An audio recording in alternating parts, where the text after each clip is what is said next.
Hey everybody, it's Aldo Gandhi, and I just want to let you know really quickly that our swag shop is reopened. DeepDishTees.com is where you go, and that's tees with T-E-E-S. Clever name, guys. They're the new home of our merchandise. You can get t-shirts, you can get caps, you can get coffee mugs, you can get hoodies, you can get all sorts of good stuff, and you'll help out the bar room with the purchase. So head over to DeepDishTees.com. This is the Bears Barroom Radio Network. The following program is recorded live and intended for all audiences. Radio is scripted now. We just come up with it. We don't use computers. We don't rehearse. We're going to talk about this next. We're going to talk about them. We're going to talk about the Bulls. And then we're going to have Brad Bixon. And then we're going to have all this. No. If you don't know what you're going to talk about in the top of your head before a show, you shouldn't be in the business. I don't know what you got. I feel like Vince Vaughn in a couple's retreat. The Sharks are circling. Old school, baby. You're listening to the Mike North Advantage, and it begins right now. That's right. The Mike North Advantage starts right now. I am Aldo Gandia, Mike Swingman, and there's Mike North playing the drums. Looking, we got the drumsticks out. It's another one of the many talents that Mike North has. He can play air drums and air guitar and air anything. How are you, Mike? Man, I was playing air drums when I was like 8, which was many years ago. You know, to the massive beats of a Ringo Starr, if you will. I think I was a little bit older, but not much. Beatles, still the biggest phenomenon I've ever seen in my entire life as growing up as a kid. Mm-hmm. Every woman, every girl I knew was just infatuated with them. There were contests in all the magazines. They had magazines all over back then because we didn't have this. Tiger Beat, Teen Beat, this beat, that beat. You know what I mean? And it was like, I write the Beatles 10,000 times on one side of the paper, buttons that said Beatles all over the place. Still the biggest phenomenon I've ever seen. They were on the Ed Sullivan Show. Then they made the tour. You couldn't hear them, but you then could hear their records. And I hear people say they like the Beatles that really don't, or some people say the Beatles are overrated, which is, look, I like the Stones better than the Beatles, but I'm not stupid enough to think that 4 guys that actually broke up and then built careers of their own individually, as big, some of them, like Paul McCartney, as his original career, if not bigger. Yeah. I'm not that dumb. So I do know how great they were. I understand it. I thought that they were average-looking guys. I didn't think they were Elvis. You know what I mean? When it comes to looks, Presley knocks them all out. Bottom line was, it was different. It was huge. And they have made, every singer in America, from Stevie Wonder to Frank Sinatra, has sang their songs. So let's knock off the nonsense that the Beatles were overrated. No, the Beatles took it from Elvis and ran about as fast as you could run. There you go. I like the way you put that. That's about it for today. Good night, everybody. I sound like Brian Epstein, who was the manager of the Beatles. That's right, not the other Epstein guy. I sound like I should be working for Capitol. You know what? Not only do we talk sports here, but we talk music too. From now on, I'm going to send out teasers with saying that. Guy says Buddy Guy. My guy says Buddy Guy. Good. I'll take the Beatles. You can have Buddy Guy. Okay? That's fine. I respect Buddy. He's doing well. God bless him. His music, along with all the other blues artists, are recognized. And it was the English invasion that helped recognize them. They went overseas and became even bigger phenomena. Muddy, don't talk blues with me. Muddy Waters. Are you kidding me? All these guys. Checkerboard Records. Come on now. All right? Let's not go there. That's just the whole ball of wax. There's a movie out, Cadillac Records, that basically is about them. And, from Chuck Berry, who was legendary to everybody else who came through the south side of Chicago. Mm-hmm. Hey, Mike, if you got to go to a deserted island. Oh, I'm hearing that damn echo again. I don't. It's all good. If you had to go to a deserted island and you were told you can only take one set of records, Frank Sinatra records or Elvis Presley records, because I know how much you love Frank. Who are you taking? Elvis? Oh, I'm taking Presley. Really? I'm sorry. The man goes in 1955, walks in, he goes, "Excuse me, I think I got a good song," and boom. The next thing you know, I mean, they talk about Motown, and there's no doubt. I love Berry Gordy.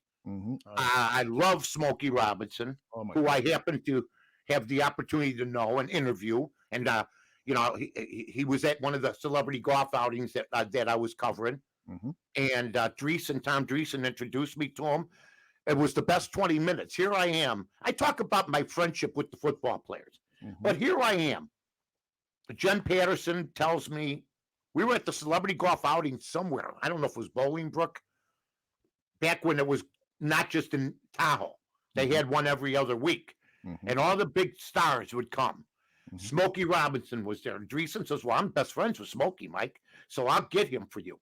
Nice. Here comes Smokey Robinson. Now I'm a kid listening to Smokey Robinson, and I'm playing Tears of a Clown, okay, as a kid, over and over again. Because when we were kids, sometimes we only had a few records, and if we didn't like the B-side, we kept playing the A-side. That's the reason you bought it, okay? If you want to see an A-side record, that's why the Beatles were great, because like Presley also, your stars had both sides sometimes become number one hits. And there's only a couple of artists like that, maybe Elton John, Elvis Presley, the Rolling Stones, I think have done it a couple times, were A and B, but Your Love Keeps Lifting Me Higher by Jackie Wilson. Listen to the back of that record. Listen to the B record. Right. It's just average. Okay. So those were absolutely huge. So I'm just saying, I know my music, pal. You sure do. And let me take you back to the past. Look at this old 45 record. That's what I used to do. That's right. And you know what we would do? If we only had a couple records, sometimes you'd move the arm, and then it would keep playing the same record over and over again. I mean, Bernadette by the Four Tops. I love that. I love the Four Tops. I think they're as good as the Temptations were. But I would go to Langtry's and buy a single with bottles I collected for 39, and they were like 35, 39 cents a single. You're buying the Beatles, Paperback Writer and Rain, A-side, B-side, pretty damn good records, okay? I remember it. And I would play both sides, but I could ruin a decent record in 3 weeks just by playing it over and over again. I was that kind of goof. King Pookie wants to know if you had any Richie Valens records. Never was a big fan, but I loved the movie. I liked his movie. I like Donna. I like some of the songs that he made, but I was never a huge fan, but God bless. I loved Lou Diamond Phillips as him. Richie Valens' career went up in flames, right? Yeah. And the Big Bopper went up. But Buddy Holly lost. Waylon Jennings was supposed to be on that flight. Okay. Him and I think Richie Valens. I think it was Waylon Jennings coin flipped. And Jennings won by losing. So he didn't get on that flight, and then it crashed. Wow, I did not know that. I did not. Well, that's what I'm here for, Aldo. I can fill you in. What's next? We don't want to. We can talk about maybe sports, if anything decent's going on. Oh wait, I hear it. By the way, great job with Bruce Wolf. I want to compliment you. Thank you. I watched the interview, and it helps to be a fan, but it helps to be a good interviewee. And Bruce was great. He was open. We're going to do him a favor today. I guess he's going to the game tonight, the White Sox game. And they've been struggling lately, but he wanted to hear a podcast where we'll give him a rundown of the White Sox, and so. All he has to do is check out the bar room later on in the show. When we start talking about the White Sox, he'll have the whole lowdown on them. Hey, Mike, back to music, and thank you for the compliment on Bruce Wolf. But okay, yeah, it was great. Q says, I just got back into vinyls. He's got Prince and Michael Jackson and Al Green on vinyl. Isn't it amazing how this has come back? I threw away nearly 1,000 vinyl albums. Threw them practically. I sold some, and the ones that I couldn't sell, like about 400 or 500, I just threw them away. What an idiot I was. I wasn't a big Prince fan. I was a Michael Jackson fan. But I liked Michael Jackson when he was 7, telling people what to do and where to stand. And he knew the song by heart. Yes. the whole thing. I mean, he was like a genius. Okay. I think that Prince, look, people are going to, it's cool to like Prince. Mhm. I like Little Red Corvette. I liked a couple of his hits. Mhm. Okay. I liked his band. I liked the chicks in his band. Oh yeah. Okay. The ladies, they were hot. Remember? Oh, yeah. I saw Purple Rain. I will never see it again. That's all. You could run me over with his motorcycle if I have to see that movie again. But I respect the man for what he. I respect the man for what he did. But we had But let me tell you about Al Green. When I was in the service, Yeah. that's when it was big. Mhm. Al Green. Al Green's also famous for his wife. I don't know if they're still married. I know he found religion after she found out he was allegedly messing around on her, and he was taking a bath and she dumped hot grits all over him. Oh no. And all of a sudden that made him find religion. But as good a singer, Al Green, the Pride and Joy, another Memphis, Tennessee guy. Don't even get me going. I know more about music than I do about sports. I'm like a triple option. You can do the wishbone with me. Sports, politics, I mean, the music, entertainment. Al Green was one of my favorites. I'll tell you the guys, everybody plays the fool by the main ingredient. Uh-huh. Johnny Rivers got me through the service. Poor Side of Town, and a lot of other good songs. Johnny Rivers sings Motown covers. Very, very good. The Stylistics, Russell Tompkins Jr. Love him. And that crew. Harold Melvin and the Blue Notes, headlined by Teddy Pendergrass, who went on to fame until he tragically passed away. So, I mean, I love all that stuff. I mean, I'm a soul man. You know, they call, before there was white chocolate, there was me. And I love soul music more than I love the English Invasion. That's for damn sure. Are you going to see the new Aretha Franklin movie that's coming out pretty soon? Man, I want to love her so much, but I just was not a fan.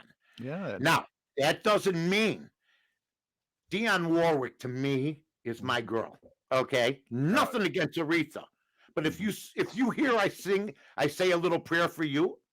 Aretha sings it great, but so does Dionne Warwick. Absolutely. Okay, Dionne Warwick to me is huge in my world, and after her, then it's Whitney Houston.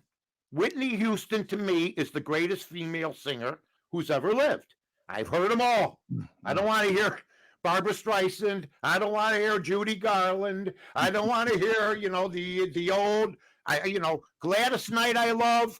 Believe me, I love Rita Coolidge, Karen Carpenter. I know them all. Cher, know them all.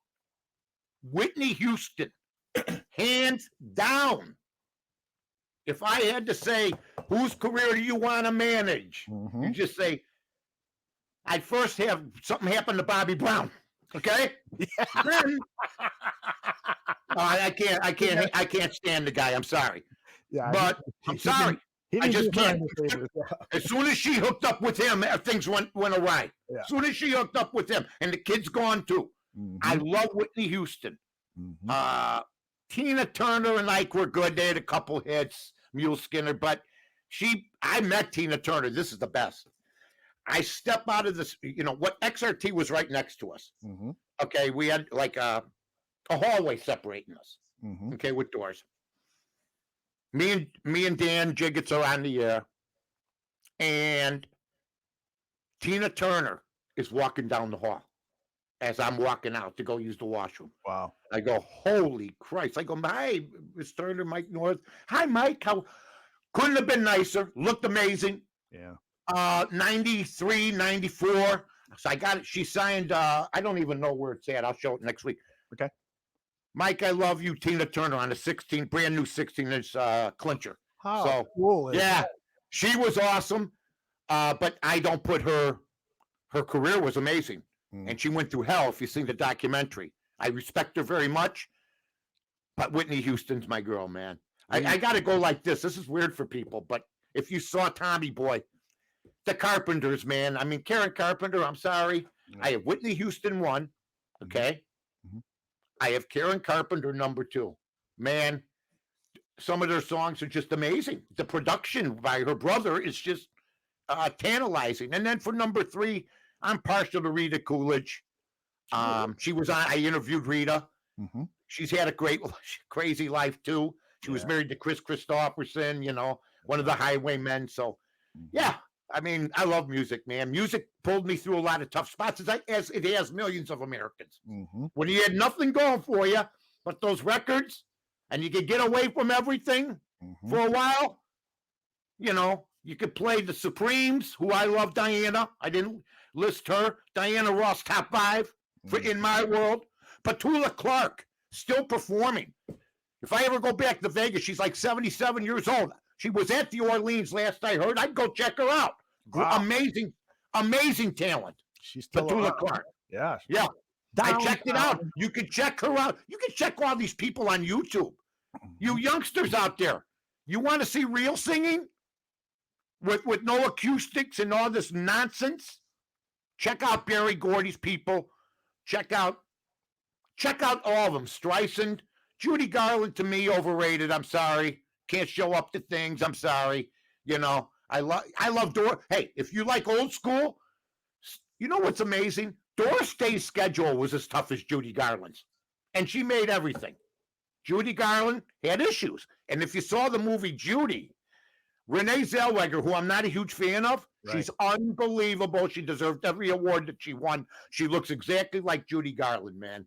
Yeah, I still have not seen that movie. You've recommended. Oh, Aldo, go see it. I mean, I'm not a Zellweger fan. I didn't even like her that much in Cinderella Man. BB says, me and BB, we watch movies. He says, he's all right, I mean, to me, Lana Turner is the be-all, end-all, and The Postman Always Swings Twice, because she plays herself. Yeah. She plays herself. It was not a stretch for her to want to kill somebody, in my opinion. That's just me. And she was great. And then you got so many wonderful performances. Check them all out. We have gotten a clinic, a history lesson on music here, the first 20 minutes or so of the Mike North Advantage, brought to you by WinDailySports.com. Make sure you visit at WinDailySports on the Twitter machine. And now let's talk a little bit about those Chicago Cubs, because we have not talked since that massive roster dump by the Cubs. They traded Chris Bryant, Javier Baez, Anthony Rizzo. It's considered the biggest roster dump in the history, and there goes my bad spelling again, in the history of the franchise. Your thoughts on that massive trade by the Cubbies? Nothing's more sickening to me than to watch them hit home runs and have to watch it and everybody going, see, they didn't do it enough together. Yeah. See, you know what? I'm sorry, they're going for contracts. Right. And Jed Hoyer, to me, let the cat out of the bag by saying they would have been better off signing their extensions. Now, that doesn't mean they're not going to. If Rizzo keeps hitting homers and keeps driving in at least one run a game every game, then he's going to get his money. I think he's perfect for New York. Italian kid, Tino Martinez type of player, good glove man. I think out of all three guys, this is the truth, folks. If his back doesn't act up, Anthony Rizzo's in the best spot. I mean, but they got a lot of big contracts out there. But if he finds a place in New York, signs a couple-year deal, and ends up hitting, he could be the first baseman for the next 5 years. I mean, if I'm building a team, I like to have a solid first baseman. The problem is he's got some injuries. Right. He seems more interested now. It's going to follow him. They didn't get it done for the 4 or 5 years after the championship, but now they're perking up. Bryant, I thought the Cubs wanted to move, did class moves. I thought Chris Bryant brought up a great statement that the Cubs did everything to put them where they wanted to go. They treated them like champions. They moved Kimbrel because he's got a child that has an health issue. They kept him in Chicago. Bryant wanted to play on the West Coast. Rizzo wanted to go, has relatives out there, and Baez has a buddy in Lindor. So they took care of everybody. See you later. I'm not against the rebuild because I think Jed Hoyer and me are pretty smart together. I think if you put Jed Hoyer with me, he starts to look more credible. I'm with him when he said to himself, I'm not wasting $500, $600 million on these three. They've had 4 other years to prove what they can do. It didn't work out. I can't win with these guys. Now, it's because of him, too, and because of Theo. They got rid of, Darvish. I didn't like when they got rid of Arrieta. at the beginning. I thought that sent a bad message. But the Schwarber thing blew up in their face. Castellanos didn't get signed. So I think they put up the white flag. You could raise the white flag, but you could raise it just high enough where somebody's going, is that a white flag? I can't see it for sure. That's what they did. They had it all hooked up, ready to go. Yep. And now, then they hire Ross, who to me is a buddy. And I've been critical of this since the beginning. I called it again. If you're going to have a buddy manage, he can't tell Rizzo to hustle. He can't tell Bias to throw his jersey out of his pants and start swearing. He did it last night for the Mets. Now he's rocking against the Marlins. So, I mean, so he can get all jacked up, but he's going to get himself killed one of these days. He's going to run into the wrong team with the wrong pitcher that don't like him. And a lot of players probably don't like that bravado. And some of the Latino players don't like that bravado. You know, don't ever, you know, the famous scene is when Batista tried to beat up Odor from Texas, and Odor just jacked him up. So there's players that don't like that stuff and that backflipping stuff. So you got to be careful. That being said, I'm glad the Cubs got rid of him. So what's realistic here, Mike, in terms of them rebuilding the team and building a playoff contender? Can they do it in a year, or is it more like 3 or 4 years? 3 or 4. You know what? But I'm willing to wait it out, because I'll be honest with everybody. Oh, I always am. That's why me and Eldo go, are we ready? I go, yeah. I was exhausted from this Cub team. I was tired from this Cub team. The last 4 or 5 years seemed like 10. I hate failed expectations. I hate it. They were expected to do more. That's it. And they didn't. They all failed. From the top to the bottom. They all failed. When you're expected to be a stud and you don't do it, and by the way, Rizzo sucked this year, for my opinion. He didn't start hitting homers till the end. Till the barn door was closed. Right. Bryant didn't excite me all that much. I don't care what his numbers are. You know? But I think it was time for all of them to separate. And now they'll all be in pennant races, so the Cubs took care of them. But I think now the Cub fans have done, look, if you're 25 and under, okay, you're the ones that are mad. You're the privileged, okay? You've never seen them really, or if you're 20 and under, okay? But half those people were at Lollapalooza going, was that a jet? You know? I mean, the next day. They had no idea. The same people crying on Twitter were at Lollapalooza, going, who's Journey? You know what I'm saying? Who's Blondie? Oh, me. What kind of song is that? She looks like she's old enough to be my mother. And I don't have a mask on, but damn it, the Cubs screwed up. Mule Skinner reminds us that Jason Hayward is still with the Chicago Cubs. They can't give him away? No. He's been a disaster. I don't care. I know they won, but they can't give him away. Yep. Nobody wants to even take his contract up. He can't hit. I don't care. And, they won the deal. That's why he's been living a honeymoon. Yeah. But nobody's writing about him. He's been utter for that kind of money. He's fallen on his face. Yeah. You got to expect more than what he's doing. Yeah. I know he's a good defensive player, but you got that money, man. And by the way, John R. Hagan Jr., I want to thank you for bringing this up. Not only on the Bears Bar Room did I say this, but Jonas Knox, I was on Fox Sports Radio this past week. Okay. Where I got to promote Win Daily, where I got to promote Bear Bar Room, where I got to promote all our projects. Nice. And he couldn't have been nicer. And he said, I remember having a conversation with you. And you said to me, you know what, Jonas? And here's when I said it. And he told me it. And we agreed. Because I sort of remembered it. Mm-hmm. It was when they walked down from the scoreboard. And they were telling everybody that they were tired. That it was going to be a hangover year. Mm-hmm. That it was a grueling to win your first championship in 108 years. It was grueling. Coming down with your gold numbers on the back of your jerseys. Champions. It was grueling. So Madden doesn't say anything about that.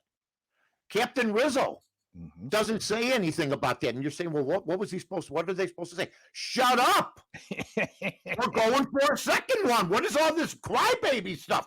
Nobody said anything. The media gave them the usual cast of characters, the people that wanted, we'll talk Bears later. People that wanted everybody from Cutler on. The media. And the media didn't say crap. They bought in because the media was tired. Oh, exhausting. I said to Jonas Knox, they're going to be the 85 Bears. They're going to be the 85 Bears because football teams don't give that crap excuse. Baseball teams, you're tired from what? You know what I mean? Exactly. And then you had other things happen with the Zobrist situation. He has to retire. Yeah. Don't tell me that didn't hurt the baseball team. Big time. You know? How bad was that? Awful. How bad was she? I mean, my God, the pastor and the wife. How bad was that? And the pastor's counseling the husband, saying, here's what you got to do better at. All right, go home. All right, get in here. Come on. How do you go over that? You can't go up the bat. Pete Rose once said this to me. I don't know to this extent. I go, Pete.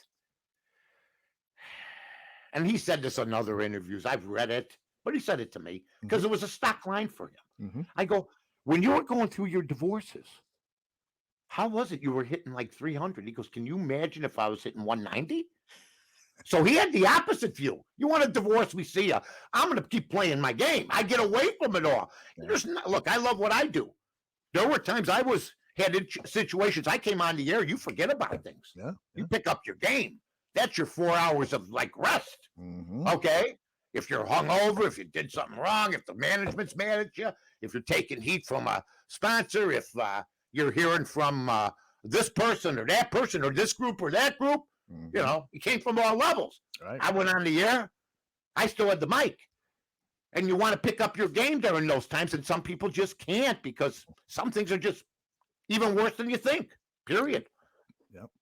So you're absolutely right. Well, so you had this prediction that the Cubs were the 85 years, and that was Jonas Knox brought it up the other day right all over the nation. He said, this is the guy that said they'd be one-hit wonders. But I did say it was possible for them to win one more, and I never gave up hope. Right. But I heard that excuse crap. Oh, that's why Joe Maddon's gone. I thought they would name part of Chicago after him. Yeah. You know what I mean? Sure. He had a restaurant. Things were rolling. It's like he never managed here. And then we got to look at the guy in the dugout now. If I knew it was going to come to that, I would have let this guy Maddon ride it out with this team. But it seemed to be management didn't take a liking to the way things were going.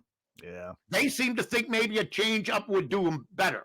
And I don't know if Maddon made the right move. He succeeded here. He won a world championship. Yep. Okay. But we couldn't wait to get rid of him. And now I'm looking at what I'm looking at.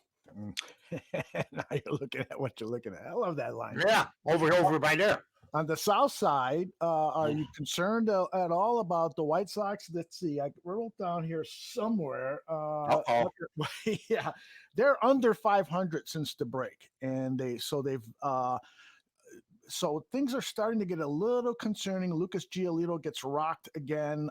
He's had a couple of good outings, but a few bad ones. Where's your level of concern with the Chicago White Sox right now? I think Lance Lynn and Rodon got to change it up. They got to get going. They got to be the dominant ones. Keuchel, I think, has lost a lot of his effectiveness, but he's a pro. Giolito's the fourth best pitcher to me right now. I think that he's a guy that had maybe 1 year. Right. I mean, they got commercials about him now, and he was, a bad pitcher. Now he's an all-star. Right. Now he's a bad pitcher sometimes. Right. Again, you don't like who's beating them.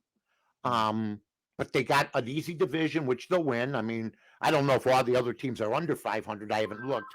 But I will tell you this, that the bottom line is that when you see that Giolito's struggling, when I think a lot of people expected him to be 1 or 2, that's a problem. And also, they're not hitting a whole lot. Yeah, You no, know, they haven't scored a first inning run in a long time. This is for Bruce Wolf. This is all this information. But I remember somebody brought it up the other day. I was on Fred Hubner's podcast. God bless. Good job for Fred. We talked about the fact that they haven't scored a lot of runs. Yep. That there's a problem with Tim Anderson's not doing what everybody thought he would do. Right. So Fred brought up, we remember when they had a 15, 16 game lead in 2005. Right. And we almost blew that whole thing. Yeah. So it's possible it could happen. I just think the teams that are behind them are not good enough. I'm glad they're in this division because a lot of the bad baseball. Minnesota, every time I bet them, I've had a miserable couple days. Every time I bet them, they had a lead the other night. They give it up in the ninth. Baldelli, that he's still got a job is amazing to me. Yeah. I did see La Russa the other night when he shoved the catcher. I thought he was out of line. I love Tony La Russa. But I got people trying to wait. I'm the number one La Russa man in town. Right. I'm sorry. Mm-hmm. And he'll understand this because I've defended him through thick and thin. Sort of like Mitch Trubisky. Right. I defend these guys. But if you can't read the room, okay, and the first reaction is to go shove the opponent's catcher when the ball clearly got away, the pitcher was despondent. The catcher goes to his aid to pick him up. Are you okay? Call somebody over. And La Russa shoves him? He could have it almost started a riot. He was out of line in that play. Because let's go to Little League. If your son gets beamed and the manager of your team goes after the catcher of the other team, with parents the way they are today, you'll be gone. Yep. How can you not look at little Jimmy, my son? How can you just shove the opponent's catcher? Now you caused another problem. So I thought La Russa was way out of line. Stone sort of defended him by saying, well, we don't need you over here. No, that's not what he did, Steve. He went right up, and you know what? Hernandez could have dropped him. The catcher. Yeah. Could have dropped him. Like a la Don Zimmer with Pedro Martinez, who was out of line. Don Zimmer was out of line. You're charging somebody, you're going down. That's what La Russa almost started. And so there's no kissing ass here. It was exactly. It was a Bush League play. It was.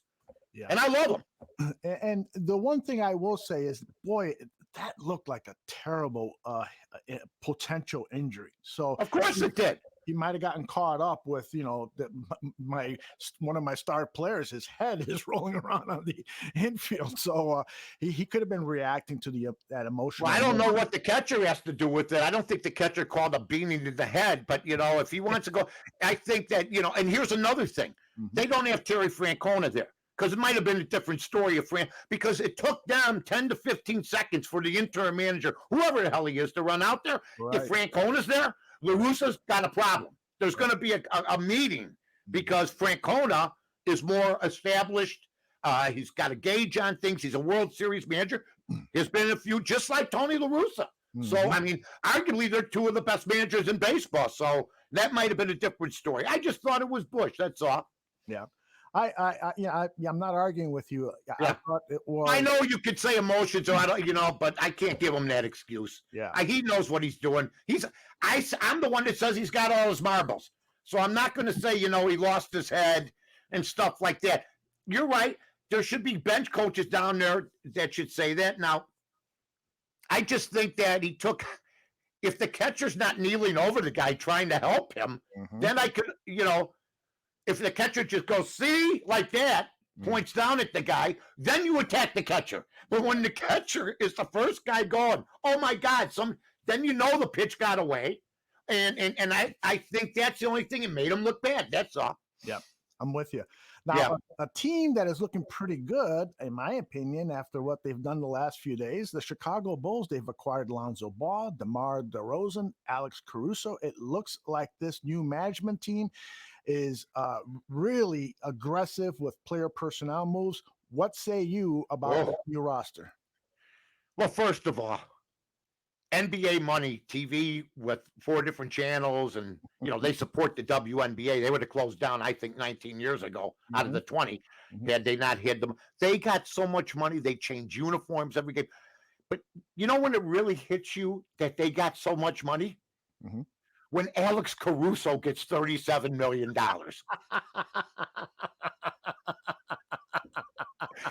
Now, first of all, let me just say this. Lonzo Ball, okay. I lost track of you. I know you changed up your shot. I'm glad they added him. Yeah. DeMar DeRozan, great little athlete, Good shooter. Good shooter, mid-range, nice.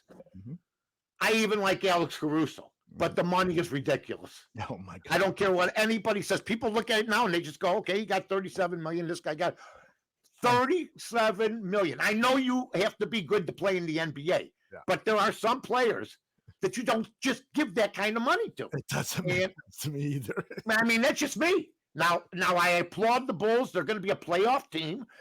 Milwaukee is one player from an injury from going into the pits. That would be, of course, the Freak. Boston got rid of Kemba Walker, or he got rid of himself. Right. I love what the Bulls have done. I love AK. Okay, Billy Donovan's got a roster. I don't want to hear no crap. Yes. If they don't make the playoffs, okay, shame on them. Yeah. They're getting what they want. I don't want to hear it. Levine has automatically become a better player. My situation is this. When you add players to your roster, and they may be in their situation as good as your star, then that star may jump down a notch. Now, I'm not saying DeRozan is that way or Lonzo Ball. Sure. But at least they're in the conversation now when it comes to, I think they got a medium height 3. Okay? They're not the best 3. The Lakers probably got that right now. I love that they got Westbrook.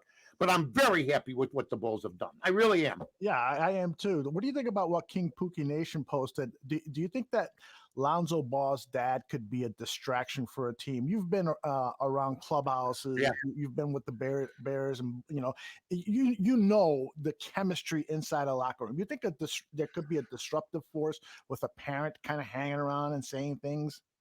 Nah, I don't think so. I think I think he's been tamed a little bit. The media kisses his rear end. He said some outlandish things, but I think his kids have weathered the storm pretty good. I think he says he taught his kids everything. Well, you did a good job. Now, that doesn't mean you have to be a disruptor. I don't think I've heard too much about him.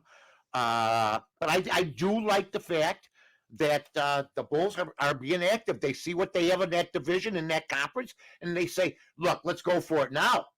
You can't have another 20-win season, 21-win season. You know what I mean? He says you should hang out with Lonzo Ball's dad for a day, and you'll set him straight. Well, I mean, if I ever interviewed, I'd tell him, look. I just think I never asked to interview the guy. I really don't. I mean, I knew Michael Jordan's father. I had Michael Jordan's father on here, so shut up about who your kid is. Okay? Yeah. I had James on. James and I were friends. James and I went partying together a couple times. Cool. Right there on Milwaukee Avenue and Lawrence. They had a big party at a bar that's no longer there. He told me, Mike, listen, we're going to have a party. It's on the download, but let some people know. I go, well, James, how's it on the download if I'm going to let people know? And he just looked at me. He goes, you know what I mean? Just invite a few people. Because they wanted a crowd at this bar. Yeah. And and it was a white plank board bar. Milwaukee, right off of Montrose, between Montrose and Lawrence. I go in there. Brad Sellers is walking in there. Dennis Hopkins. I mean, this is back in the day. Wow. I think it was Hopkins, wasn't it? Was it? Yeah, he was with the team for a while. Yeah, I think that's his name. I forget. I mean, it goes way back. I mean, some of the Bulls came in. Michael came in there at the end. There was a table at the joint. James was there. We had some brews together. Great guy. Great guy. Living the life. Was Mr. Jordan drinking some Old Crow whiskey? Apparently, that may have been his drink. He was just a good guy, man. Good party. I didn't really see him over imbibe or anything because I was probably over imbibing. So we had the time of our lives. Like I said, some of the Bulls came in, and it was a good time. So I like James. But don't tell me about Alonzo Ball. This guy, I hung out with Jordan's dad. Well, another guy that you hung out with and as a buddy of yours is Jimbo Covert, who will be enshrined into the Pro Football Hall of Fame on Saturday. He was part of the Centennial class from 2020, but those festivities were delayed because of COVID. What do you think about Jimbo finally making it to the Pro Football Hall of Fame? I really was mad at the football writers in this town for a long time. Mm-hmm. Because he should have been in the Hall of Fame already. Mm-hmm. I saw Richard Dent go in. Okay. Saw Hampton go in. Mm-hmm. Okay. Saw Singletary go in. Okay. I get it. Saw Walter go in. I think the problem was that Jimbo wasn't a guy that crowed, Right. that talked, but he's the best left tackle I ever saw. I know Anthony Munoz. I've heard all that. They led the league in rushing almost every year. Mm-hmm. They ran many Walter Payton runs to Jimbo Covert's side. Lawrence Taylor played Jimbo Covert, I think, 4 times. Never heard his name. Never got a sack. So it used to anger me. Now, these guys, I mean, all familiar names, good guys. Mm-hmm. Been around. Danny Pompei, I used to say, Danny, can't we get him in? And they got him in. Mm-hmm. I don't care how he got in. Mm-hmm. He finally got in. So you know what? It's all good. But he should have been in earlier, man. Yeah. I mean, my God. Ditka started him from day one as a rookie. And he handled the best. And you didn't hear his name. Right. Very few holding calls, very few mistakes. Guy was Danny Marino's roommate and blocker in college. I mean, he had all the credentials, but he didn't. I remember the night the National Italian Hall of Fame, me and him and Dan Marino in a back room having beers together. I'm sitting there with these 2 guys. They're talking about stuff. I'm right with them. Yeah. I'm just enjoying the conversation. So I thought he should have been in a lot earlier, but he didn't get in. But I'm glad he's in now. Good, congratulations to him. Yeah, look at all these guys. Now, you mentioned some of these names. Covert is the 7th player or coach from that 85 Super Bowl Bears team. Richard Dent, Mike Ditka, Hampton, as you mentioned, Peyton, Singletary, and somebody that I never would have guessed, the offensive line coach at the time, Dick Stanfield. I think, you know, he had a long career outside of the Chicago Bears and stuff. So, yeah, but he also coached Jimbo Covert. That's right. You know, I mean, and in a pretty good offensive line of Mark Bortz, Jay Hilgenberg. Right. I mean, these guys were studs. I mean, McMahon got hurt a lot of times because of himself, you know, and because he wanted to win so bad. So, to me, you know, I thought he should have gotten in earlier, but I'm happy he's in. Yeah.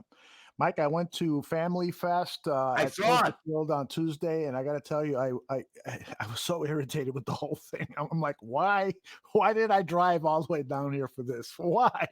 Well, first of all, let me just interrupt you real quick, pal, because you know you're my buddy.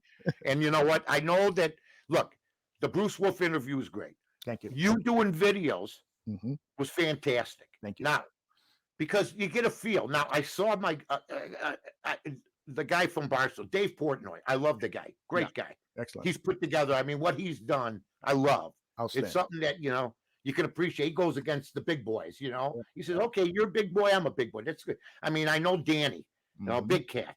I mean, I had him on WIND. I wish I only knew more about him at the time. I would have interviewed him different. You know, it was more of a straight lace type of thing. We had some fun, but I admired the guy. But he did say, nothing is more irritating or nothing is more ridiculous than watching training camp video and practice. And at first I agreed, but then I said, but at the time I was watching axe throwing on TV. Yeah. They got cornhole. There could be nothing in my world. Okay. I understand where Dave's coming from. Yes. I understand where he's coming from because, you know, to me, I said the other day, I threw a pass to myself on video and caught it 7 yards down. threw it in the air and caught it. I'm going to have Aldo maybe run it. That's how, because Justin Fields throwing with nobody on him to some coach 7 yards down the line is stupid. It looks stupid. But then, I see the stuff I watch on a daily basis. Right. From axe throwing to cornhole. You know what I mean? Yes, I know what you're watching. I'm watching. Stuff from the Olympics. Yeah, bodybuilder competition. Yeah, hauling wrestling. I'm going. Come on, throw me the videos. So I understand where he's coming from, but there's worse than that. Yes, I have been contending for a while now. I don't know why they can't get some station in town to pay to telecast Family Fest. They've already got the cameras there. They're covering everything on the big screen scoreboards. I'm sure some station will pay them $10,000 so that they can show it, because there's diehard Bears fans who can't make it to Soldier Field. It's a weekday. That's another weird thing. They have it on a weekday during business hours. It wasn't even crowded. There was like probably less than 6,000 people. The Green Bay Packers get 66,000 people for their family day, and we get 6. That's a management issue. That's not because the fans don't care. So I was so irritated by so much of what went on, and the play. What else? Some of the play of the players. The offense doesn't look like it's ready for week 1. They've got a lot of work to do. The offensive line, there's none of the guys that are supposed to start at the tackle position, Mike, have played a lick this preseason. They haven't played a single down. So I don't know how they're going to protect whoever the quarterback is. I don't care if Justin Fields can escape any kind of pressure. He's going to be running for his life if he gets in there. And poor Andy Dalton. That's right. It's crazy. Yeah, well, I would like to say this. First of all, you're the master. You can take a rise out of somebody if you want. Now, I see this thing from Aldo, folks. This is one of the best. And it says Trubisky, 1 of 13. Boy, who's ever defending him has to see this. So I've been really good on Twitter. Wait. Now, I know exactly who he was talking to. And and I know you were talking to a couple others, but I don't have many people that have been as passionate about Mitch. Now, I happen to know, that stat, 1 of 13 of on throws over 25 yards. There was a couple drops, but he didn't get a lot out of 300 passes. So then I tell Aldo that I said, you know what, he threw 300 some passes, and David Robinson, Allen Robinson caught 102, and he said, but most of those passes were behind the line. I go, not from Allen Robinson. So we had some fun with it. But I'm going to tell you something. I'm seeing certain biases, not from you, but it was who you decided to bring in with you. Hey, Dan Orlovsky, you brought in Dan. Now, Dan is an excellent analyst, okay? Yes. But Dan will tell you this. He's a pimple on Mitch Trubisky's career as a player. That's the problem. It's not what you said. It's who you decided to say it with. Because Dan, I love him as a commentator. Love him. Look at that. Look at that guy. That's the stat that I put up. And it was because Dan Orlovsky had it up on his show. So that's why. Okay, but so then I decided, now this is, like I said, the worst thing Dan's got going for him is when he states good points like that, you look him up. Okay? No, you're absolutely right. I give him credit. I think he has 15 touchdowns and 13 interceptions, but he was like 2-10 as a starter. Right. He had a lower yards per catch rate. I mean, he was terrible. I watched him. Yes. But he played for a terrible organization. Right. So when he takes shots at Trubisky could just look at the TV and go, this guy played in the league and look what he did. That being said, that's a legitimate thought. But my point was, what's the piling on about? He's gone. Now it's time, as you brought up, to worry about the garbage. And I mean garbage we may have waiting for us. Not necessarily that the quarterbacks are bad, but that the maybe line is bad. Maybe the defense isn't what it was supposed to be. Maybe our returners will not be as good as they were. Maybe our field goal kicker doesn't have the dream year that he had. And what I'm hearing from you is, it's not just the quarterback situation, but I heard Justin Fields just looked okay. I saw one guy on Twitter go, that was a high pass but catchable. No, it was a high pass Leave it alone. Because you wouldn't have given other people that consideration, but it was Justin Fields. To me, if it's Andy Dalton, Dalton throws an overthrow. And that's the end of that. So we know there's media bias. What did you see from Fields, Els? What did you see? Did you see a man that is destined for Canton? Right. Well, no. I was sitting next to Danny Shimon, who's one of our scout analysts. Danny. Professional scout. He gets paid to scout players. And so he's telling me he's holding on to the ball too long. He's still learning where guys are going and the pass patterns and so forth. He's not processing as quickly as you want to. Danny assured me he'll get it, but it's going to take a little while. And that's exactly what I saw too. He's got all the athletic skills. He's a great personality, great leader, but it's going to take a little while. Right now, Andy Dalton is ahead of Justin Fields. There's no denying that. I know, and you got to look at it realistically. We want to win. Nagy needs to win. Nagy can't bring Fields in right away. You know that. I got the tenor. This was the first year, and I know this. I saw other people just shooting video. But to me, moving from Bourbonnais, I wasn't a fan of that. The Lake Forest practices, I guess, were just a debacle for fans, right? They had nobody there. It's like they didn't want anybody to come, right? Exactly. They gave out I think it's 600-800 tickets, and only 100 or 200 people show up. And so there's a story about Matt Nagy walking over to the 100 or 200 people and telling them to make noise. And the field is like about 200 yards away. So it's like they can't see. What are they going to make noise about? Because they've got like multiple fields. And so it's a mess. Typical Bear stuff. Typical Bear. Yeah, it's just sad what's happened. I mean, I loved it when Platteville had it. Yep. I mean, I loved it. And I loved that. I never went there. So tell me about. Oh, let me tell you something. Mm-hmm. I went to La Crosse one year because what happened was Ditka got shipped out and then he became coach of the Saints. Right. I argued with the station. They said, you can't do that. I go, are you kidding me? You go send the other shows if you want. Mm-hmm. With Wannstedt. Go ahead. Send them. You got to follow the Bears. Mm-hmm. But to me, going with Ditka will bring that audience in.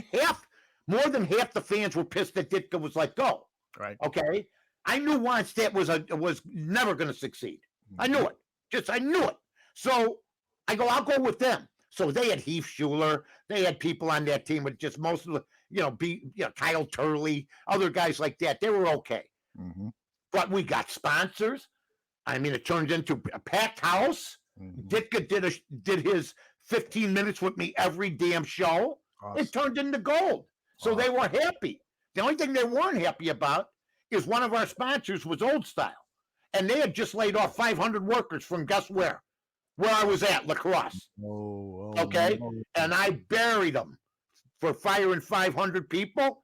Mm-hmm. And man, I got in a little bit of trouble because they were paying. Yeah, I mean, there were 500 people put out of work in one day. That was my deal. So you said it right. I felt bad for them. I said it on the air. I said, but they're here to sponsor us, blah, blah, blah. Mm-hmm. But it was a bad day at La Crosse, a bad couple of days for people there. It really was. So that was the only downside to that whole thing because you always have to face the salespeople. Real nice lady. Mm-hmm. One of my favorite people. It doesn't matter who she was. And that's my sponsor. That's when you'd feel bad. I got that sponsor. Well, you got it. We weren't even going to go there. You know what I mean? Sure. So that's exactly how that happened. Well, I got 1 million of them. Yeah, you got 1 million of them, and you recently shared one with me. As people know, you and I have been working on a very, very special project. 30 years, baby. Right. And it's funny that you bring up the Score Sports Radio because it's one of the greatest stories in broadcast history. Anywhere around the world. A lot of people still don't know about it. Exactly. So let me play a little tease, and then on the other end, we'll talk about it.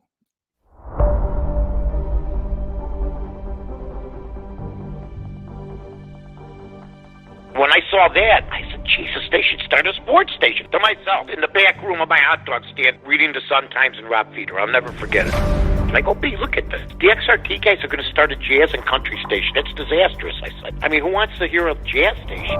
What the hell is that? And B goes, well, what, do you have any suggestions? I go, yeah, sports station. And she just looked at me. She goes like that. Like that. That's sort of like, not a bad idea. And I got to remember, B was basically the only person in the communist bloc countries and the free world that thought I had any kind of brain. Seriously.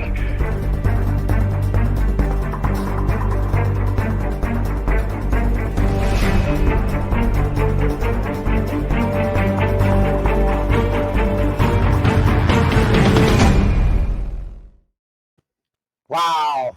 You know what? You are something else. You know what? You mean bring a tear to my eye, man. Like yesterday, it was beautiful. I mean, the whole thing. And you know what? I just talked to and I'm going to have her on a podcast.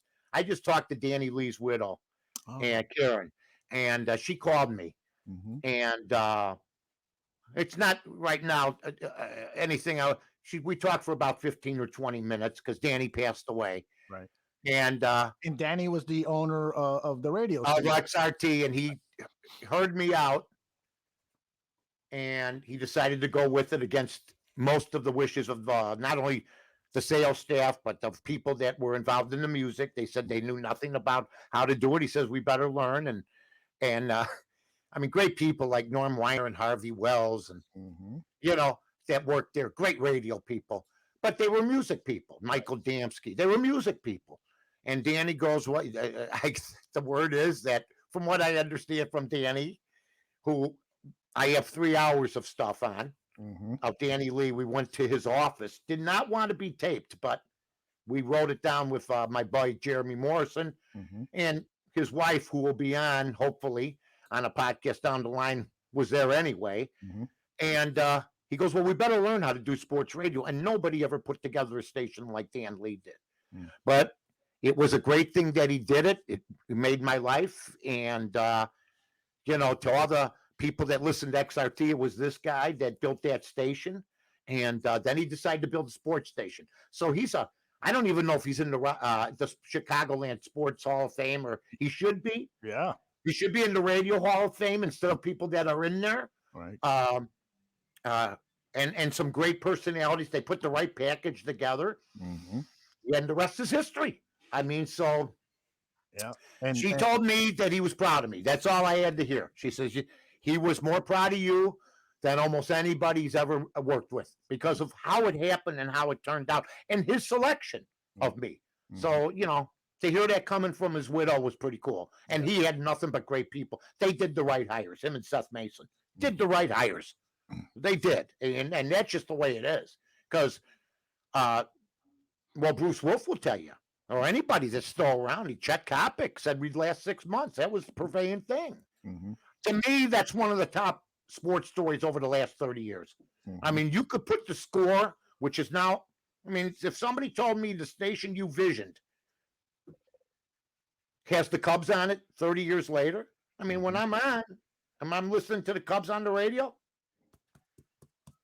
you know, a lot of people got employed, you know, most of them, thank God, some of them, you know what I mean? But great station and great story. And we're going to be doing a lot more of that stuff, and we'll see what happens. But BB was the best. For 6 months, you think I'm going to get something? You think I'm going to get every day? She goes, don't worry, you're going to get something. Your talent's too good. She would tell me this. I go, I'm not getting nothing. I never got nothing. Okay, I'll work the hot dog stand, but I don't think I'm going to get none, because I had been turned down at the time by LS for doing sports. They hired another guy, good guy, but it turned out to be the break of my life, because if I work for LS, I'm done. I don't have that. Right. And I mean, and that turned out to be a break for a lot of people. So it's a wonderful story, and I look forward to doing more after the football season, but we'll give you little cuts like that. Great job on the hot dog stand. Yeah. We didn't put in the Wendy's that I closed down. We closed down the Wendy's right down the street. It's hard to close down a franchise. We closed them down. That's all I'm telling you. Yeah, that's quite the accomplishment. Me and BB. BB's the best, man. You know that. Yeah, she certainly. She could be somebody said to her the other day, aren't you a little young to be here where I live? And they didn't say that to me. I was with her. I must have been the father. I love it. I love it. All right, it is time to make some money, baby. Yeah. Listen, It is. we're gonna do some We're gonna do some experimental stuff today. Oh, cool. Half a unit. We'll do some football. Okay. I love We'll it. see where we stand. Now, I'm hearing the Cowboys have 16 players not showing up tonight. Oh my Okay, 16. Mm-hmm. But yet they're only 2-point dogs. Okay, the research I've done, Dallas is to play +2 tonight, and the under 32.5. So let's just do some football. Just put some couch change on. I could lose both, but for people that think preseason football, you can't make money, they tell you what they're going to do. Now, most people, I think, after they hear that 16 players aren't coming for Dallas, will bet Pittsburgh like the Iron Curtain's back or the Steel Curtain, Mean Joe Green's back. I'm going, but to back myself up, and I've been cold lately, folks. It's been a rough baseball time for me the last couple weeks, even on this show. I'm just going to go couch change on this and have some fun and watch the game tonight because I think there's money to be made in preseason football. And we've proven that the last few years, and we've become the dominant on Bears Barroom. There's no doubt. And in the Sun Times first, I became one of the top five handicappers in the nation, and that got ESPN's attention. That's why I'm with the Odds Couple now and Win Daily, where I'm getting ready to be extended, hopefully down the line. Hint, hint. And they've sponsored us.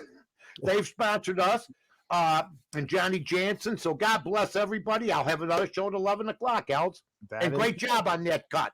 Thank you. We're going to put that out on regular Twitter by itself, right? Absolutely. Yeah. That one. Put that out on regular Twitter for everybody that doesn't have a chance to listen right now. Right. You'll see, and that will drag some people to this great broadcast that always does great. That is right. And I just want to remind people, like Mike just said, that at 11 a.m. Central, at the Twitter channel for Win Daily Sports, that's at Win Daily Sports, Monday through Friday. It's Mike and his partner going through a 20-minute show. It's the fast-paced betting show that you just should not miss. Aldo, you're the best, man. Great job. Keep working, man. Great job from camp. All right, brother. Great. Thank you. And Bruce Wolf. All right.